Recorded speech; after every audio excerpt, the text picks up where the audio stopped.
In today's video, I'll be showing you how to get Carrom Pool Mod Menu, completely free in 2024, and it's working on both iOS and Android.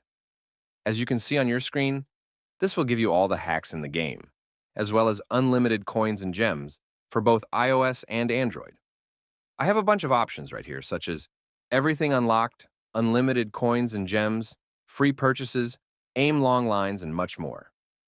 First of all, you need to make sure that your Carrom Pool game is updated to the latest version. To check that, simply go to the App Store and see if there is any update available for the game. If not, then you are good to go. The next thing you need to do is to simply head over to the pinned comments down below. There, I explain exactly where you can get Carrom Pool++.